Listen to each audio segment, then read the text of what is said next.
जय हिंद मेरे प्यारे दोस्तों, मैं छोटेलाल मालाकर स्वागत करता हूं आपका अपना YouTube channel Malakar coaching classes में। तो फ्रेंड्स, हम लोग कल पॉलिटी की क्लास में हम लोग एम लक्ष्मीकांत सर जी के हिस्टोरिकल बैकग्राउंड हम लोग कवर कर रहे थे और उसमें से 2 पॉइंट छूटा हुआ था। उस 2 पॉइंट को आज हम लोग कवर करने वाले हैं।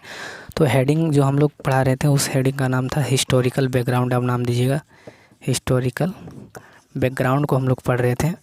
कल इसलिए छूट गया था क्योंकि वीडियो 28 मिनट का बन गया था और काफ़ी सारे 28 मिनट बनने के बाद काफ़ी स्टोरेज भर गया, जिसकी वजह से हमें 2 पॉइंट्स को क्लियर नहीं कर पाया। और आज इस वीडियो में हम लोग कवर करने की कोशिश करेंगे, ठीक है। फर्स्ट पॉइंट में है कंपनी का शासन। हम लोग आज पढ़ेंगे और समझेंगे कैसे कंपनी का शासन यहाँ पर हुआ और कहाँ से कहाँ तक चला। और दूसरी हम लोग ताज का शासन पढ़ेंगे, ठीक है। कंपनी का शासन, कंपनी का शासन आप पढ़ते हैं 1773 से लेकर 1858 तक, ठीक है। और दूसरा पॉइंट्स जो छूटा हुआ था ताज का, मतलब आप सम्राट भी बोल सकते हैं, सम्राट का शासन, या फिर इसे ब्रिटिश का शासन भी बोल सकते हैं। ब्रिटिश का शासन कब से कब चला? तो ब्रिटिशों का जो शासन चला 1858 से लेकर के 1947 तक, ठीक है।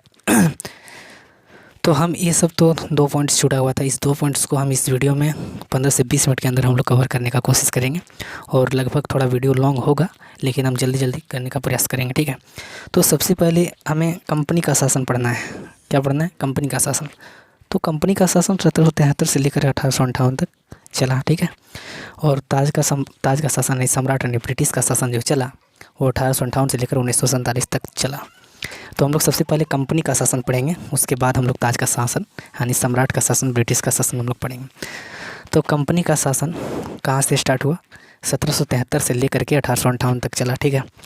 तो यहीं से तो हम कुछ एक्ट वगैरह पढ़ेंगे, उसके बाद हम लोग पूरी कहानी को हम लोग पढ़ेंगे किस तरह से क्या हुआ। तो जब हिस्टोरिकल बैकग्राउंड को हम लोग सबसे पहले कवर करेंगे, ठीक है। तो यहाँ पर सबसे पहले पॉइंट जो आता है फर्स्ट में, उसमें हम 1773 का रेगुलेटिंग एक्ट के विषय में हम लोग पढ़ेंगे, ठीक है।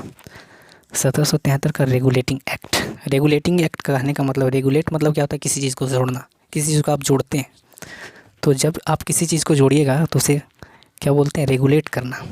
तो इस एक्ट का हम लोग को क्यों ज़रूरत पड़ा, इसे क्यों लाया गया? तो चलिए इसके विषय में हम लोग पढ़ते हैं और कोशिश करते हैं, ठीक है। तो 1773 का रेगुलेटिंग एक्ट, इसमें क्या था? ये जो इस पहले हम लिख लेते हैं, उसके बाद समझाने का कोशिश करेंगे। इस अधिनियम का अत्यधिक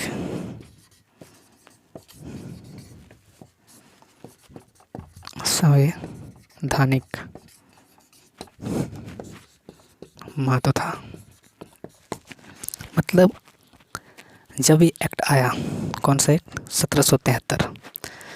तो 1773 का जब रेगुलेटिंग एक्ट आया, एक्ट मतलब अधिनियम होता है, तो ये जब एक्ट आया तो इसके आने के बाद मतलब सबसे ज़्यादा जो संवैधानिक महत्व दिया गया वो इस अधिनियम के तहत दिया गया। इस अधिनियम का अत्यधिक संवैधानिक महत्व था, ठीक है।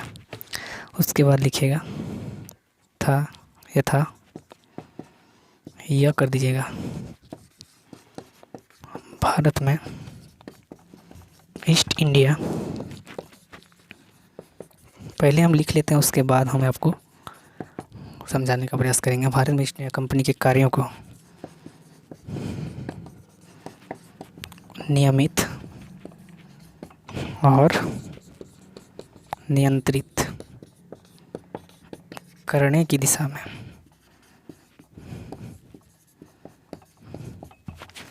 ब्रिटिश सरकार द्वारा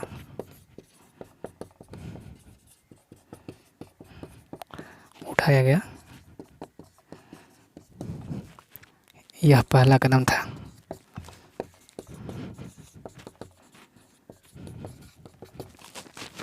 मतलब ये एक्ट 1773 का एक्ट हमें क्यों ज़रूरत पड़ा? क्योंकि इस एक्ट से हमें अत्यधिक संवैधानिक महत्व था। यथा भारत में जो ईस्ट इंडिया कंपनी के कार्य था, ईस्ट इंडिया कंपनी के कार्यों को, जो यहाँ पर कंपनी आई थी ब्रिटिश से चलकर इंडिया में, उस कार्यों को अब क्या होगा? देख रेख होगा, ब्रिटिश सरकार की निगरानी में होगा। नियमित और नियंत्रित करने की दिशा में ब्रिटिश सरकार द्वारा उठाया गया यह पहला कदम था, ब्रिटिश सरकार द्वारा उठाया गया पहला कदम था। अब ये ब्रिटिश सरकार देख रेख और नियंत्रण करेगी अपने हिसाब से। कैसे, वो आगे पॉइंट्स लिखते हैं, मिटाइएगा। और हम आगे लिख रहे हैं, ये 1773 एक्ट ही लिखा रहे हैं, ठीक है। एक्ट ऑफ लिख लीजिएगा, एक्ट ऑफ 1773। उसके बाद डालिएगा य के बाद ब डाल दीजिए। इसके द्वारा मतलब किसके द्वारा, इस एक्ट के द्वारा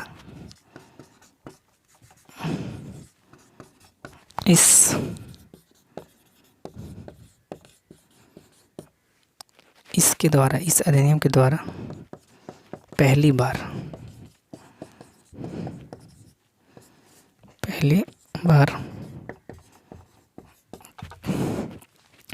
इस अधिनियम द्वारा पहली बार कंपनी के कर्मचारियों को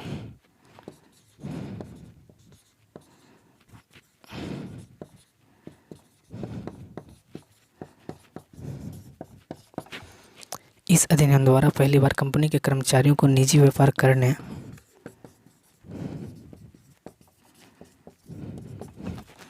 और भारतीय लोगों से उपहार व रिश्वत लेना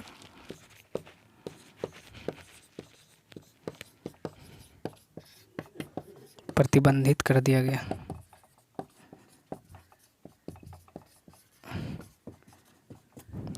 ठीक है, दूसरा में लिखिएगा,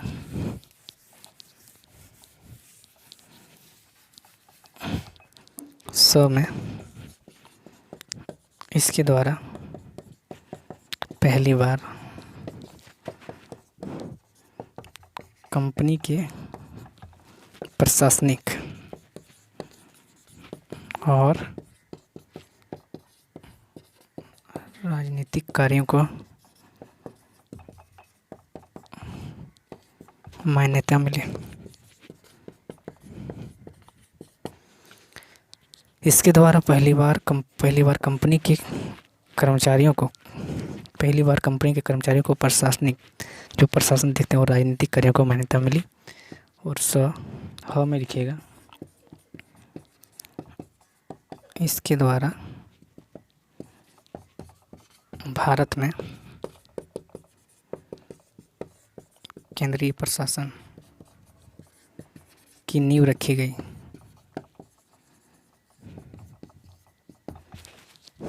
ठीक है, चलिए नोट कीजिए, ये 1773 का एक्ट ही था। उसके बाद अब लिखते हैं इस अधिनियम, जो ये 1773 का एक्ट है, इस अधिनियम के द्वारा, थोड़ा देख लेते हैं वीडियो रिकॉर्डिंग हो रहा है कि नहीं। इस अधिनियम की प्रमुख विशेषताएं इस प्रकार थी।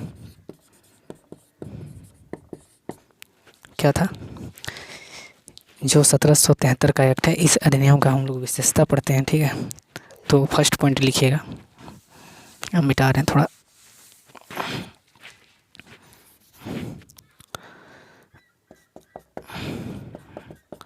इस अधिनियम मतलब कौन सा, 1773 एक्ट लिखा रहे हैं। ठीक है, यहाँ लिख लीजिए 1773 एक्ट, ये एक्ट को हम लोग कवर कर रहे हैं। इस अधिनियम के द्वारा, किसके द्वारा, इस अधिनियम के द्वारा, इस अधिनियम के द्वारा बंगाल के गवर्नर को, ये जो अधिनियम था 1773 एक्ट के द्वारा, इस अधिनियम के द्वारा जो बंगाल का गवर्नर था, इसे बंगाल के गवर्नर को अब एक पद नाम दिया गया, जिसे हम लोग बंगाल का गवर्नर जनरल पद नाम से जानते हैं। बंगाल के गवर्नर को बंगाल का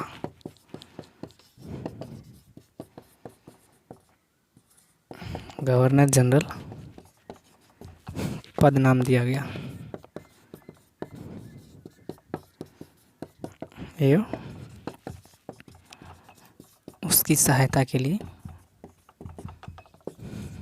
किसकी सहायता के लिए, ये जो गवर्नर जनरल था इसकी सहायता के लिए एक 4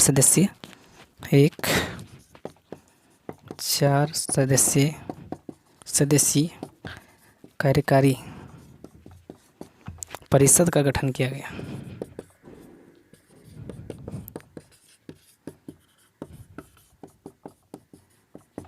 ठीक है। और जब ये मतलब इस अधिनियम के द्वारा बंगाल के गवर्नर को बंगाल का गवर्नर जनरल पद नाम दिया गया। ये इसकी सहायता के लिए मतलब गवर्नर की सहायता की बंगाल का गवर्नर जनरल था, इसकी सहायता के लिए एक 4 सदस्यीय कार्यकारी परिषद का गठन किया गया। और उल्लेखनीय है कि पहले गवर्नर जनरल कौन थे? Lord Warren Hastings. आगे लिख सकते हैं, जो पहला गवर्नर जनरल था वो कौन था? तो आप इसी पॉइंट में नोट जोड़ लीजिएगा। उल्लेखनीय है कि ऐसे पहले गवर्नर लॉर्ड वारेन हेस्टिंग्स थे। कौन थे? लॉर्ड वारेन हेस्टिंग्स थे। ठीक है। और ये पहले गवर्नर हुआ करते थे। तो चलिए अब दूसरी पॉइंट में हम लोग लिखते हैं, इसके द्वारा मद्रास एवं बम्बई के गवर्नर को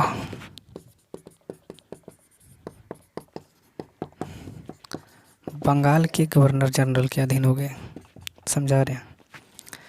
मतलब ये जो इसके द्वारा मद्रास एवं बम्बई के गवर्नर को बंगाल के गवर्नर जनरल के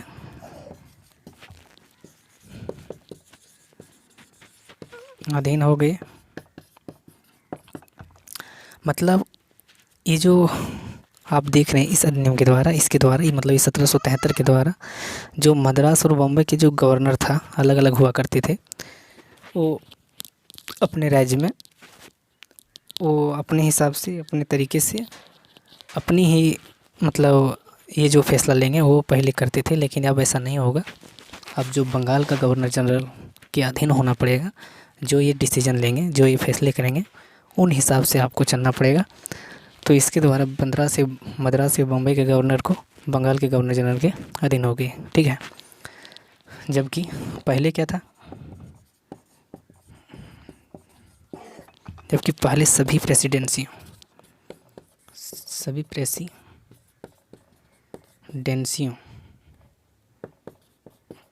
के गवर्नर एक दूसरे से क्या थे? अलग अलग थे, एक दूसरे से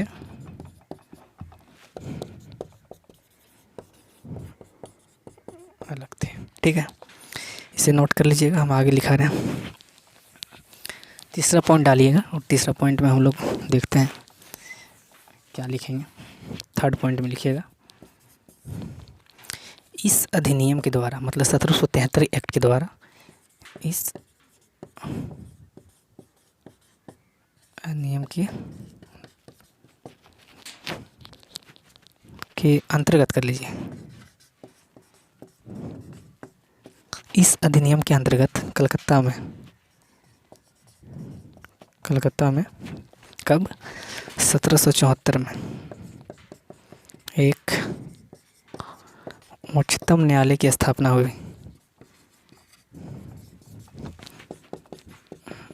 की गई। तो उच्चतम न्यायालय की स्थापना कब की गई थी? 1774 में हुआ। और यही अधिनियम के द्वारा हुआ था। ऐसा भी क्वेश्चन में बोला जाएगा कि 1774 में जो उच्चतम न्यायालय की स्थापना की गई थी कौन से एक्ट में, ये किस एक्ट के समय हुआ था? तो आप इसे बिल्कुल मार सकते हैं, 1773 एक्ट में हुआ था। और इसी जब ये एक्ट लागू हुआ, 1773 एक्ट था, उसी समय 1774 में कलकत्ता में उच्चतम न्यायालय की स्थापना हुई। ठीक है, की गई। तो ये उच्चतम न्यायालय की स्थापना तो हो गया 1774 में, जिसमें क्या होगा? जिसमें मुख्य न्यायाधीश और 3 अन्य न्यायाधीश होंगे।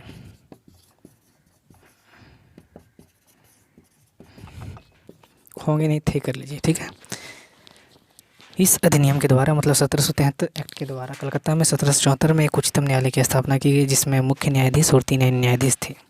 एक मुख्य न्यायाधीश होगा और 3 इसका अन्य न्यायाधीश होगा। चौथा पॉइंट में लिखिएगा, पॉइंट ऑफ 4,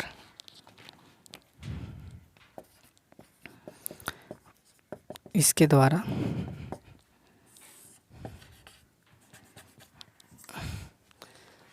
फोर्थ में लिखिएगा, इसके द्वारा पहली बार कंपनी के कर्मचारियों को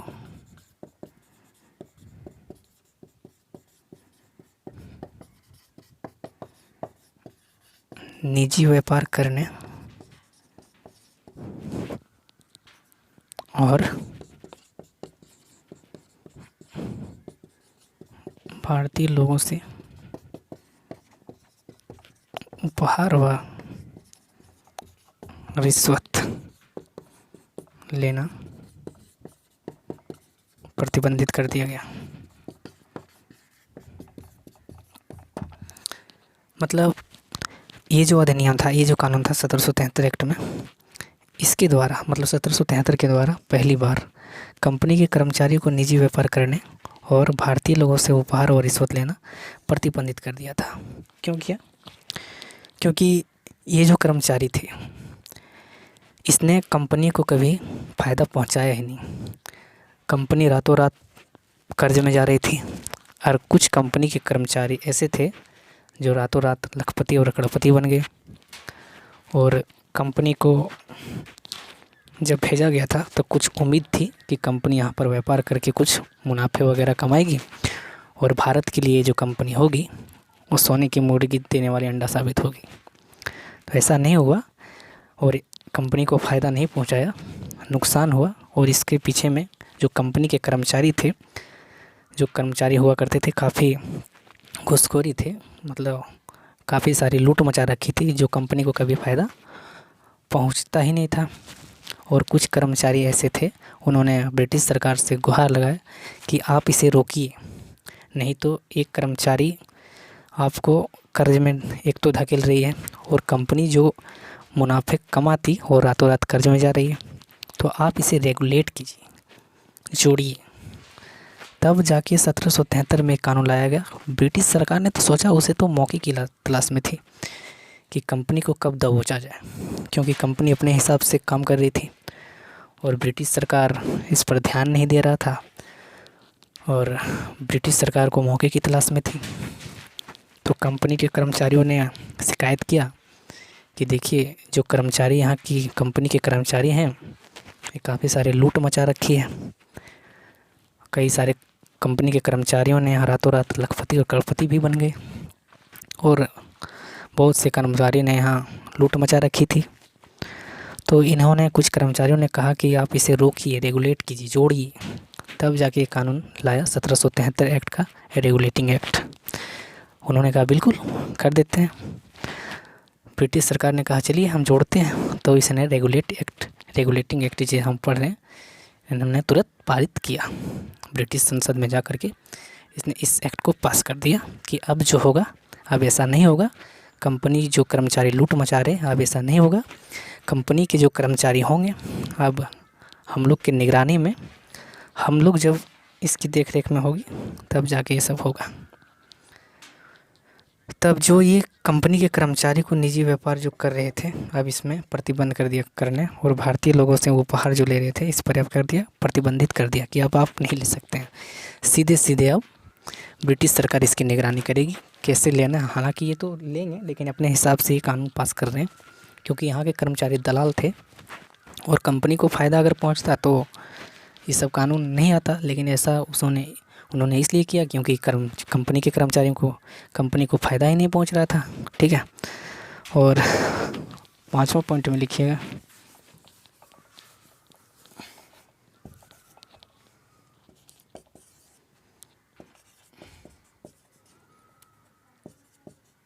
इस अधिनियम के द्वारा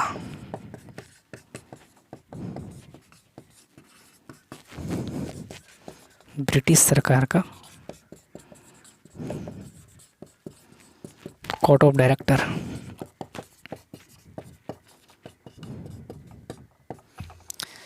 इस अधिनियम के द्वारा ब्रिटिश सरकार का कोर्ट ऑफ डायरेक्टर्स यानी कि कंपनी का जो अब गवर्निंग बॉडी होगा, कंपनी की गवर्निंग बॉडी के माध्यम से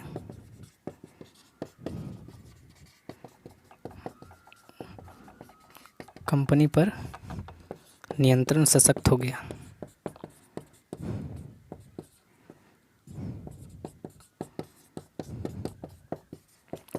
मतलब ये जो अधिनियम आप 1743 देख रहे हैं, इस अधिनियम के द्वारा ब्रिटिश सरकार का कोर्ट ऑफ डायरेक्टर्स अब जो देख रेख करेगी वो कोर्ट ऑफ डायरेक्टर्स बना दिया गया।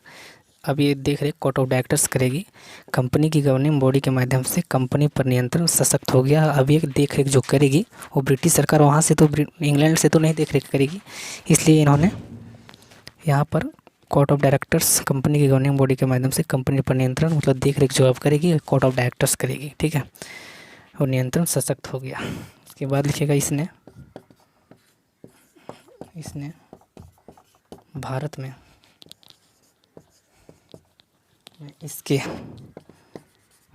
राजस्व नागरिक जो टैक्स वगैरह ले रहे थे, राजस्व नागरिक व सैन्य मामलों की जानकारी जो भी अब कंपनी करेगी, जो भी कंपनी के कर्मचारी करेगी, अब वो सारा जानकारी अब ब्रिटिश सरकार लेगी। अब सारा कुछ हिसाब वो अब लेगी, पहले तो नहीं लेता था। जब ये एक्ट लागू हुए अब सारा कुछ देख रेख करेगी, क्योंकि कंपनी कर्जे में जा रही थी और ब्रिटिश सरकार तो मौके की तलाश में भी थी कि कंपनी अब वहाँ पर धीरे धीरे मजबूती अपना करेगी। इसके राजस्व नागरिक व सैन्य मामलों की जानकारी अब जो है ब्रिटिश सरकार को देना पड़ेगा, ब्रिटिश सरकार को देना आवश्यक कर दिया गया, ठीक है। नोट कीजिएगा फटाफट और नेक्स्ट पॉइंट हम लोग लेके उतरते हैं।